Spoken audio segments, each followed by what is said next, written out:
नमस्कार मित्रों, मैं हूं कुमार भवेश चंद और आप देख रहे हैं the Indian post. Indian post में आज हम अपने पुराने कार्यक्रम सिंपली सियासत के साथ आपके सामने हाजिर हूं और उत्तर प्रदेश में जो चुनावों की गतिविधियां तेज हुई हैं उसके बारे में चर्चा करूंगा। मैं आपको बताऊंगा कि किस तरह से उत्तर प्रदेश के चुनाव आगे बढ़ रहे हैं और किसके लिए कितनी बड़ी संभावनाएं बन रही हैं और किसके लिए किस तरह की समस्याएं पैदा हो रही हैं, किस तरह की दिक्कतें पैदा हो रही हैं। क्या भारतीय जनता पार्टी के भीतर किसी तरह के भीतरघात की आशंका है, इस पर भी चर्चा करेंगे। और क्या अखिलेश यादव जो मजबूती से योगी आदित्यनाथ के खिलाफ एक मोर्चेबंदी करते हुए दिखाई दे रहे हैं, उनको कांग्रेस से कोई खतरा है। इन सारे सवालों पर चर्चा करेंगे, लेकिन इससे पहले कि मैं इस पर बात आगे करूं, मैं आपसे अनुरोध करूंगा कि अगर आपने अभी तक हमारा ये चैनल सब्सक्राइब नहीं किया है तो प्लीज इसे सब्सक्राइब कर लीजिए और इसका बेल आइकन जरूर दबा दीजिएगा ताकि जब भी कोई नया वीडियो बने तो इसकी जानकारी आपको मिल जाए। तो आज मैं जिन दो सवालों पर चर्चा करने जा रहा हूं वो दो सवाल हैं कि क्या भारतीय जनता पार्टी को किसी तरह के भीतरघात का खतरा है, पहला सवाल है मेरा। और इस पर चर्चा इसलिए हो रही है इस वक्त क्योंकि एक वीडियो बहुत तेजी से वायरल हो रहा है जिसमें केशव प्रसाद मौर्य ये कहते हुए दिखाई दे रहे हैं कि उनकी पार्टी वो फूल के नेतृत्व में चुनाव लड़ेंगे।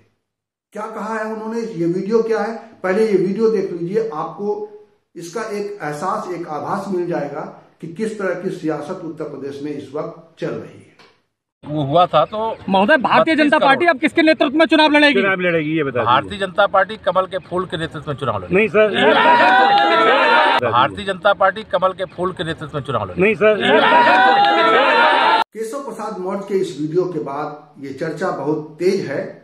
कि क्या भारतीय जनता पार्टी यानी योगी के नेतृत्व में, योगी आदित्यनाथ के नेतृत्व में, जिस पर कि अमित शाह भी मुहर लगा चुके हैं, अमित शाह भी लोगों के बीच में जाकर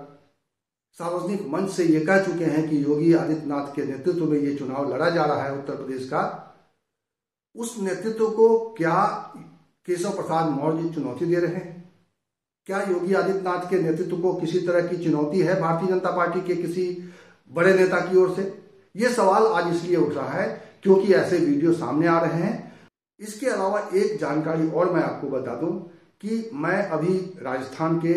यात्रा पर था और राजस्थान की यात्रा के दरमियान वहां मैं काफी लोगों से मिला और उसमें कुछ ऐसे राजनीतिक समझ वाले लोग भी थे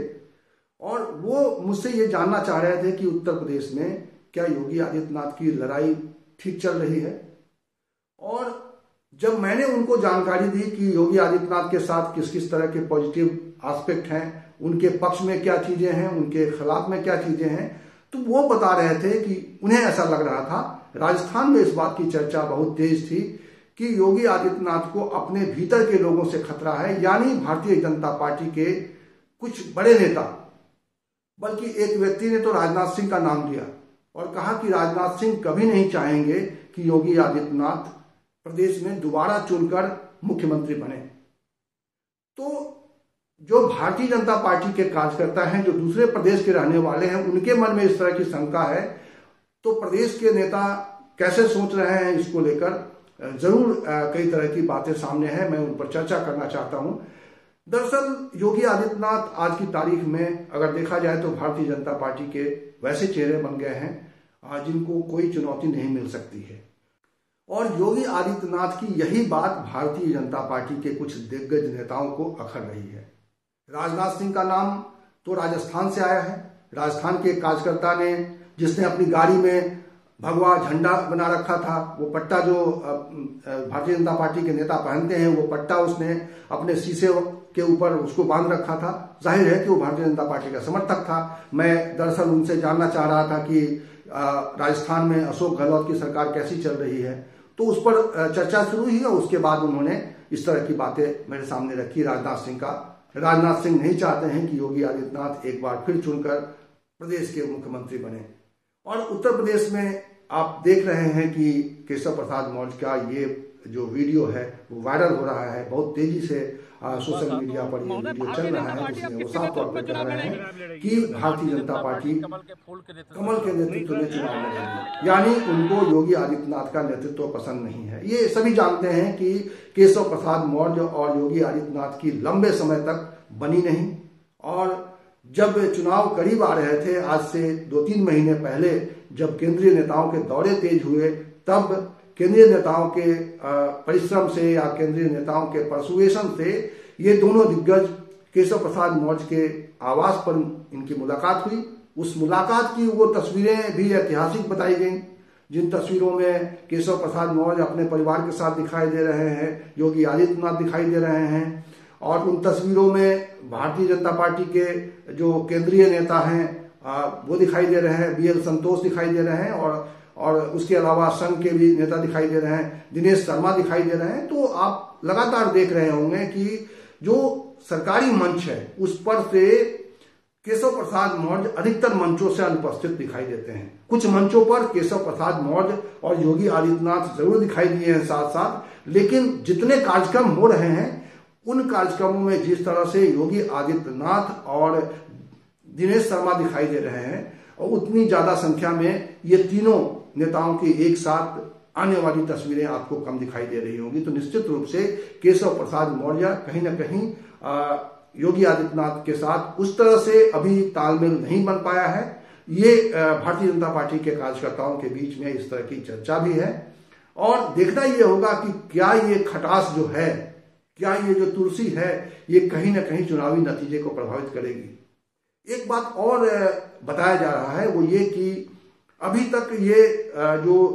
अंदरूनी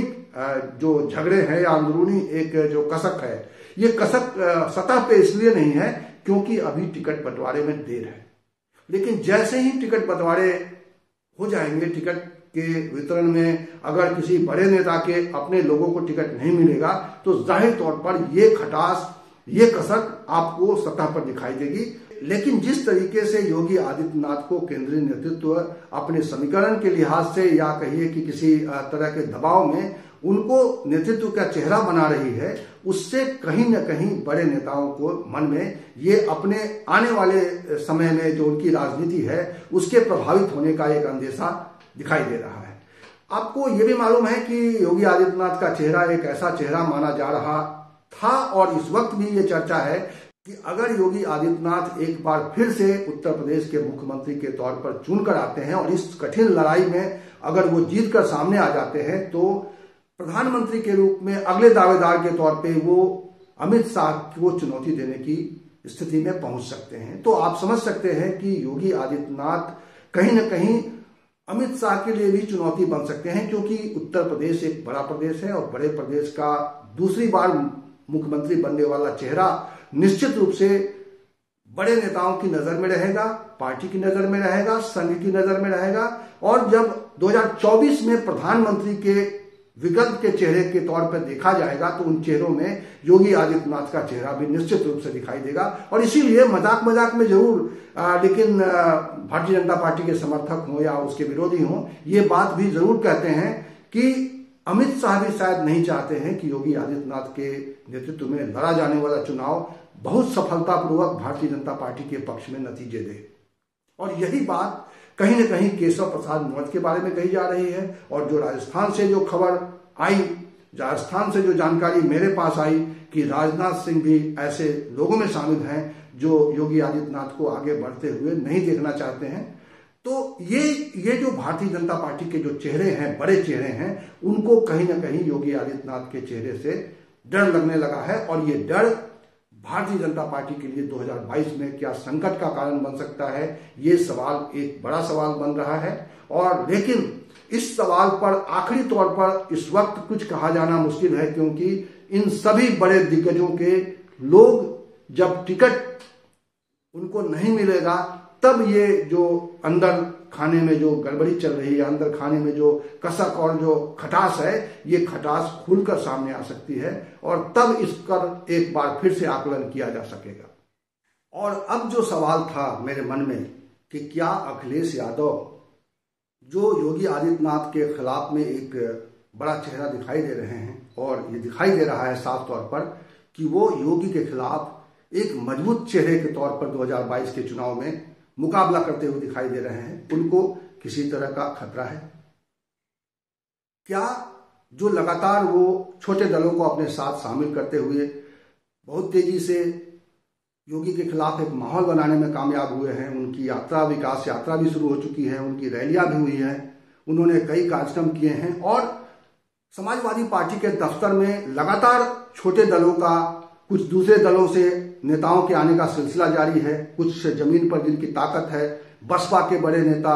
भारतीय जनता पार्टी के विधायक तक उनकी पार्टी में शामिल हो रहे हैं। इनसे एक माहौल ये जरूर बना है कि अखिलेश यादव बहुत ही मजबूत चेहरा है योगी के विकल्प के तौर पे 2022 के लिए। समाजवादी पार्टी के कार्यकर्ताओं का उत्साह बताता है और जो भारतीय जनता पार्टी के शासन से जो लोग निराश हैं, ऐसे नौजवान, ऐसे किसान, ऐसे बेरोजगार और ऐसे युवक जो इस शासन से बहुत खुश नहीं है, उनको अखिलेश यादव में एक उम्मीद दिखाई दे रही है और ये साफ तौर पर जमीन पर कहीं ना कहीं कार्यक्रमों में, सड़कों पर बात करते हुए लोगों को आप देख पा रहे हैं कि अखिलेश यादव एक मजबूत चेहरा है। लेकिन अब सवाल ये भी उठ रहा है कि कांग्रेस जिस तेजी से, प्रियंका गांधी जिस तेजी से राजनीतिक पटल पर उभरती हुई दिखाई दे रही हैं, उन्होंने कल गोरखपुर में जाकर एक बड़ी रैली की है, उस रैली में काफी भीड़ भी हुई। उस रैली में उन्होंने महिलाओं के लिए जो उन्होंने एक बड़ा प्लान किया है, बड़ी योजना बनाई है, जो 40% सीट देने के अलावा उन्होंने महिलाओं के लिए जो ऐलान किए हैं उसकी घोषणा भी की, कैसे वो स्कूटी बांटेंगी, कैसे महिलाओं के लिए किस तरह के, और ढेर सारे उनके पास प्रतिज्ञा है जिस प्रतिज्ञा को लेकर वो आगे बढ़ रही हैं और वो अखिलेश यादव पर भी बिना नाम लिए हुए वार कर रही हैं। उनके भाषण में साफ तौर पर उन्होंने चर्चा की कि इस वक्त विपक्ष के नाम पर कौन आपको दिखाई दे रहा है लोगों के बीच में, यानी वो कांग्रेस को बता रही हैं कि वो सबसे मजबूती से योगी सरकार के खिलाफ लड़ रही हैं, यानी कि असल विपक्ष वो है। इन सब के अलावा प्रियंका गांधी की रालोद नेता जयंत चौधरी से मुलाकात ने भी इस पूरे घटनाक्रम में, इस पूरे सियासी चक्र में एक नया एंगल जोड़ दिया है और माना यह जा रहा है और संभावना ये जताई जा रही है कि क्या प्रियंका गांधी का रालोद के साथ कोई गठबंधन हो सकता है? क्या जयंत चौधरी अधिक सीटें नहीं मिलने पर समाजवादी पार्टी को छोड़कर कांग्रेस के साथ जा सकते हैं? और अगर ऐसा होता है तो क्या अखिलेश यादव के लिए ये पश्चिम में एक बड़ा झटका साबित होगा? क्योंकि अखिलेश यादव की जो ताकत इस वक्त दिखाई दे रही है भारतीय जनता पार्टी के बरक्स, योगी आदित्यनाथ के बरक्स, वो ये कि पूर्वांचल में उन्होंने ओम प्रकाश राजभर के साथ समझौता कर लिया है। ओम प्रकाश राजभर जो भागीदारी संकल्प मोर्चा उन्होंने बनाया हुआ है, छोटे दलों को साथ लिया हुआ है, जिनकी अलग अलग जातियों में जिनका एक अच्छा खासा आधार है, जिनके पास अलग अलग विधानसभा क्षेत्रों में 20,000 से 30,000, 50,000 तक वोट हैं, ऐसी जातियों के गठबंधन का हिस्सा रहे हैं और वो लगातार पिछले 3, 4, 5 महीने से काफी तेजी से जमीन पर सक्रिय हैं, छोटी छोटी सभाएं कर रहे हैं, छोटे छोटे कार्यक्रम कर रहे हैं, लोगों के बीच में जा रहे हैं, उनकी भाषा में उनसे बातें कर रहे हैं, प्रदेश के आने वाली तस्वीर की चर्चा कर रहे हैं। तो यानी पूर्वांचल में अखिलेश यादव ने सुभाषपा के साथ, सुहेलदेव भारतीय समाज पार्टी के साथ जो गठबंधन किया है अखिलेश यादव ने, इसकी वजह से अखिलेश यादव की ताकत पूर्वांचल में बढ़ती हुई दिखाई दे रही है। उसी तरह से पश्चिम में चूंकि रालोद के साथ समाजवादी पार्टी का एक स्वाभाविक रूप से गठबंधन रहा है, उनके साथ रहा है और उन्होंने शुरुआत में कुछ सभाएं भी की हैं, मथुरा में रैली की है और इसी तरह की सभाएं और भी कई जगहों पे हुई है, किसान सम्मेलन हुआ है और माना यह जा रहा है कि रालोद का समाजवादी पार्टी के साथ गठबंधन होना तय है। लेकिन सुभाषपा के साथ तो समाजवादी पार्टी का गठबंधन हो गया, लेकिन रालोद के बारे में अभी तक कोई तस्वीर साफ नहीं है। रालोद ने जबकि लखनऊ में आकर अपने घोषणा पत्र का ऐलान कर दिया और लेकिन अभी तक समाजवादी पार्टी के साथ उनका कोई गठबंधन औपचारिक रूप से सामने नहीं आया है और इसकी वजह से माना यह जा रहा है कि क्या अखिलेश यादव को पश्चिम से झटका मिल सकता है और ये झटका कांग्रेस देगी, और अगर ये झटका मिलता है तो क्या समाजवादी पार्टी के लिए किसी तरह की बड़ी मुश्किल पैदा हो सकती है पश्चिम में? इस सवाल का जवाब ये है कि निश्चित रूप से अगर अखिलेश यादव रालोद के साथ गठबंधन नहीं कर पाते हैं तो उनके लिए शुरुआती कुछ झटके हो सकते हैं, क्योंकि इस वक्त रालोद की स्थिति ये है कि किसान आंदोलन की वजह से उनको संजीवनी मिल गई है। क्योंकि आपको याद होगा कि एक बार किसान मंच से ये कहा गया था कि उन्होंने भारतीय जनता पार्टी के पक्ष में वोट देकर गलती की है, उनको रालोद के साथ रहना चाहिए था। और इसकी वजह से माना यह जा रहा था कि आने वाले चुनाव में जाट जो काफी प्रभावी हैं और पश्चिम के काफी सीटों पर कहा जाता है कि 160 सीटों पर उनका प्रभाव है, ऐसी इतनी बड़ी संख्या में सीटों पर प्रभाव रखने वाले जाट समुदाय के अगर देखा जाए तो इस वक्त राजनीतिक रहनुमा के तौर पे जयंत चौधरी देखे जा रहे हैं। और अगर जयंत चौधरी का झटका मिलता है तो निश्चित रूप से कुछ संभावनाएं क्षीण होंगी। हालांकि अखिलेश यादव अपनी तैयारी कर रहे हैं पश्चिम में भी। आपने देखा होगा कि उन्होंने बसपा के कुछ नेताओं को अपने पाले में शामिल किया है, पश्चिम के कुछ और नेता कांग्रेस के नेताओं को भी उनकी पार्टी में शामिल हुए हैं। तो अपने पश्चिम में अपनी ताकत को बढ़ाने के लिए अखिलेश यादव लगातार काम कर रहे हैं, लेकिन उनका गठबंधन अभी रालोद के साथ फाइनल नहीं हुआ है। और ये स्थिति उनको ये शक के दायरे में लाती है कि पश्चिम में उनकी रणनीति अभी साफ नहीं है और क्या रालोद कुछ अधिक सीटें मांग रही है जिसकी वजह से ये स्थिति नहीं बन पा रही है। ये आने वाले समय में, आने वाले कुछ दिनों में निश्चित रूप से ये तस्वीर साफ हो जाएगी। दीपावली के बाद आप देखेंगे कि चुनावी स्तर पे कुछ और गतिविधियां तेज होंगी। अभी तो गतिविधियां तेज हैं ही, तब हम उसका आकलन करेंगे और समझेंगे कि किस तरह से उत्तर प्रदेश की सियासत आगे बढ़ रही है। आज हमने इन दो सवालों पर चर्चा की। ऐसे ढेर सारे सवाल उत्तर प्रदेश के चुनावी सवाल, सियासी सवाल आपके मन में उपज रहे होंगे। अगर आप चाहते हैं कि उन सवालों पर चर्चा हो तो आप कमेंट बॉक्स में आकर लिखिएगा कि आप उत्तर प्रदेश की सियासत को किस रूप में देख रहे हैं, आप किसको अगले मुख्यमंत्री के तौर पे आते हुए देख रहे हैं, आपका आकलन क्या कहता है, आपका दिल क्या कहता है। आप अपनी बात रखिए। इसी तरह की चर्चा के साथ, इसी तरह के विमर्श के साथ मैं मिलूंगा आपको अगले वीडियो में। तब तक के लिए नमस्कार।